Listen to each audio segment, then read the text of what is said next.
Hey, everybody, welcome back to Sportsnaut. We're here highlighting the NFL game of the week. Of course, Sunday night's game. The Detroit Lions kick off their season against the Los Angeles Rams in Detroit at Ford Field, a game that lines up the two wild card matchup, or I should say the matchup from last year, 24-23 win for the Lions. A great game, one that was very close. Matthew Stafford had a nice game against his old team, and it all seemed like things were popping there for the Lions. Of course, they go to the NFC Championship game and lose to the 49ers, but this has become now, because of the quarterback situation, Jared Goff, all that, a little bit of a rivalry. And of course, when you lose to a team in the playoffs, what you want to do is you want to come back the next year and beat them. So to talk about that, I bring in my good friend Ryan Dyrud from the Los Angeles Football Network, LAFB. You can check them out if you want to read more about the Rams, Chargers, USC, UCLA, you name it, they got it up there. But Ryan, this game, highlighting this game this week, it's a big one. Of course, Detroit opening up at home on Sunday Night Football. A lot of people looking at the Lions, Ryan, as a team that could get back to the NFC Championship game and perhaps the Super Bowl. A lot of folks like them. And the Rams, of course, had a great surprising year last year, a lot better than people thought they would be, thanks to, for example, rookie Puka Nacua. Now they come back even stronger this year as well. Blake Corum, the running back they drafted out of Michigan. I'm really excited about this game, man. What sticks out for you so far? I mean, just at the top of this, we'll get into some detail, but this game itself, to be the first Sunday night game, I think the NFL schedule makers are real smart to do that. Yeah, absolutely. And Scott, so good to just be talking live football again. No more off-season talk. Your Notre Dame Fighting Irish got a nice win to start the season. My USC Trojan got a nice win to start the season. And now we got NFL coming here in just basically 24 hours. It kicks off Thursday. And then this game, as we're talking about, Sunday night, the primetime game. And yeah, what a great game to kick the season off. As you mentioned, it was the Rams' last game of the season as they lost. And now they start the season. Same place, same team against the Lions. And it really is becoming a budding rivalry. You know, we were talking on my Rams show a while back that, you know, you have these division rivalries that stand the test of time, and you kind of have these outer division, inner conference, whatever you want to call them, rivalries that kind of come around every decade. I can think back to, you know, you had Colts and Patriots, and then when Peyton Manning went to the Broncos, it was like Broncos, Patriots, and you have those non-divisional rivalries. And this is becoming one, Rams and Lions. I think, as you mentioned, with the quarterbacks trading places, with, you know, some coaches that have trained. Aubrey Pleasant went to the Lions, now he's back with the Rams. Most recently, Jonah Jackson was a offensive lineman for the Lions. The Rams signed him this offseason to their offensive line. So a lot of synergies there. I think you look at the differences in the cities and kind of how they are in Detroit and Los Angeles. And there's been comments, not anything bad by either coaches, but comments made about that. And fans kind of took off with it and ran with it, just the differences of styles. So that's what really stands out, to answer your question. Like, we'll get into the nitty gritty of the game, but I think the fact that this has become somewhat of a rivalry makes it so fun. And I think it's two teams that are I don't think there's a lot of hate towards them nationally. So it's a fun rivalry because everyone can kind of get behind it. It's not like, oh man, I can't stand watching the Patriots anymore. I don't want to watch that anymore. Like, these are two teams I think that nationally are kind of like, yeah, like they're cool. They're fun teams. Like, we like Matthew Stafford, we like Sean McVay. We love what they're doing out in Detroit. So it's a fun rivalry.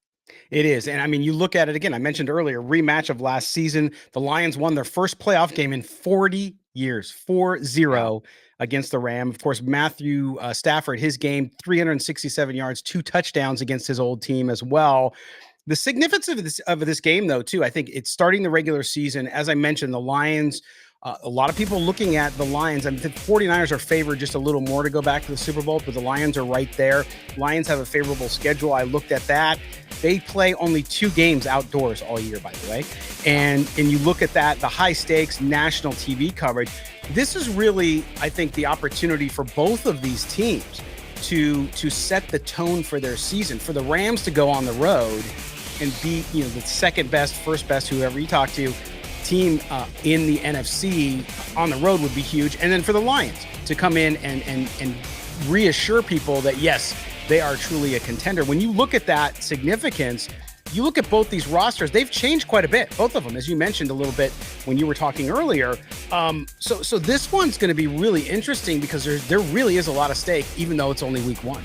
Yeah, well, this is the first game in a decade where we won't see Aaron Donald on the defensive line for the Rams. We've talked about it all off season, but now they have to actually go out and play without him. And, the defense has been the biggest question mark for this Rams team since his retirement.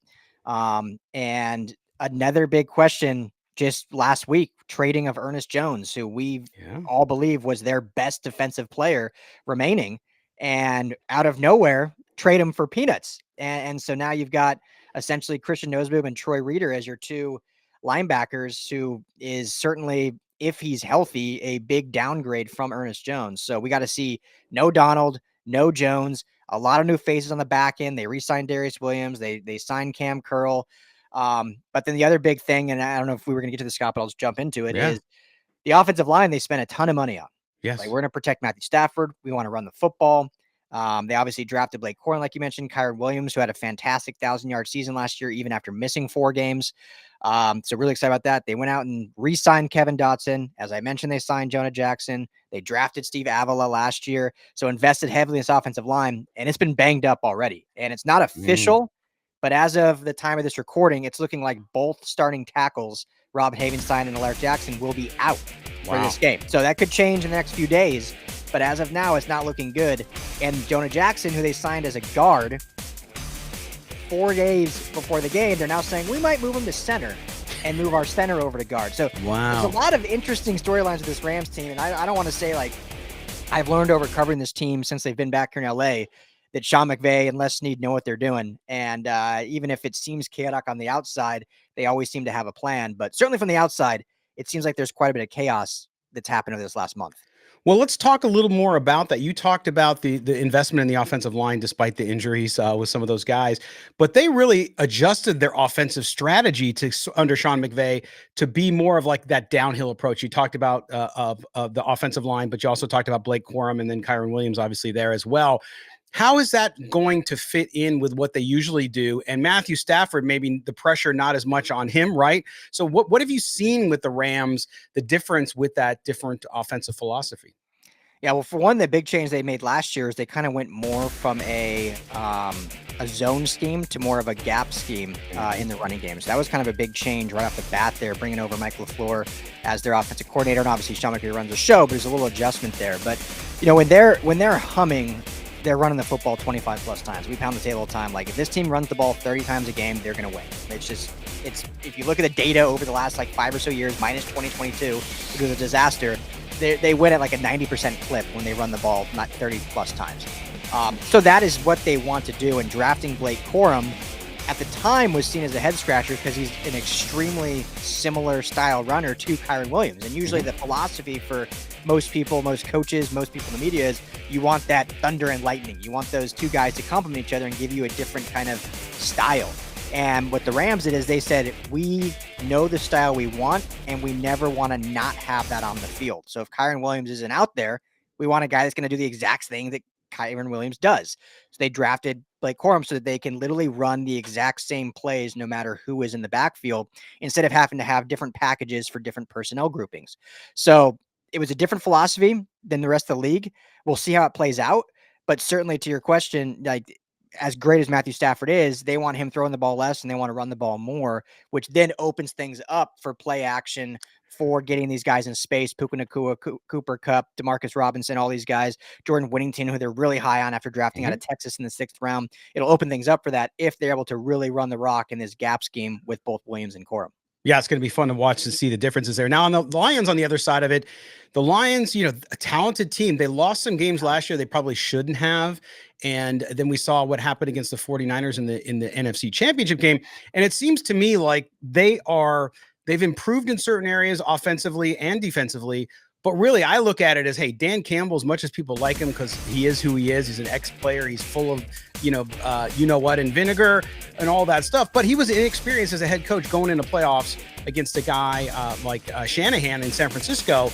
To me, it seems like they just need to execute better than they did last year. They should be on the same plane. But there's not a lot of changes there other than, a couple coaching changes here and there on the staff. But other than that, I think this Lions team is built for what it is. It's got its quarterback in Jared Goff, gave him the deal in the offseason. Of course, they have Hendon Hooker behind him as kind of the guy in waiting. What do you see about this Lions team that makes you think, and a lot of the rest of the world think, that they might have a shot at getting back to the Super Bowl? Yeah, I mean, I love this Lions team. I love a lot about Amon-Ra St. Brown, obviously former Oh yeah. Trojan, is my guy. So good. Their biggest I mean, they had two big acquisitions, but their biggest acquisition in the offseason, Scott, was the fact that Ben Johnson, offensive coordinator, decided to stay. Aaron Glenn as well. Aaron Glenn, their Huge. DC, also had head coaching interviews, but he had interviews. But Ben Johnson was seen as a shoe-in to get one of the head coaching openings and decided to pull out and stay. So, I mean, that was their biggest acquisition, was retaining him, because he obviously has become one of the great offensive minds in the game today. But the other one, I mentioned they lost Jonah Jackson, but they almost upgraded getting Kevin Zeitler from Baltimore to fill his spot at guards. This offensive line, you could argue, is one of the best offensive lines in football, with Decker, Glasnow, Ragnow, Zeitler, and Penei Sewell, who arguably is the best tackle in football. So they have the protection that Jared Goff needs. We know what kind of quarterback he is when he's pressured versus when he's not. And so they really have invested in that offensive line. They obviously have a great receiver in Amon-Ra St. Brown. And they have Sam Laporta, who, top five, probably quarterback or top five tight end. They have great running backs in Jahmyr Gibbs, who they drafted early last year, and David Montgomery. The big question for them on offense, and I'll get the defense quickly, but the big question on offense is, who is that other vertical threat outside of Amon-Ra St. Brown? You would say Sam Laporta is their quote unquote wide receiver too, but they lose Josh Reynolds and their role, and Jameson Williams hasn't quite lived up to that first round pedigree. So he has a talent too, but it's kind of who's going to be that next guy, because to be a true contender, you really, outside of maybe the Rams in 21, when Cooper Kupp won the Triple Crown and was a do-it-all guy, you kind of need a few more options in your arsenal to keep things guessing. So I love this offense, especially with their OC returning. And then defensively, I mean, you got to love the pass rush, right? Oh yeah. I think Aiden Hutchinson certainly has lived up to his high draft profile, and being the Michigan kid, the Detroit kid, and being right here at home. They got great backers in Alex Anzalone and Jack Campbell, and I think that they're talented on the back end too, with Brian Branch, they drafted Alabama, and Terrion Arnold, who they just drafted this year. So two Alabama guys. That is your guy. I love Arnold. That is your guy. So you're right, Scott. I mean, I'm getting long-winded, but to me, this might be the team to beat in the NFC. I mean, there's a lot to like about this Detroit Lions team, and the Rams have a really, really tall task ahead of them.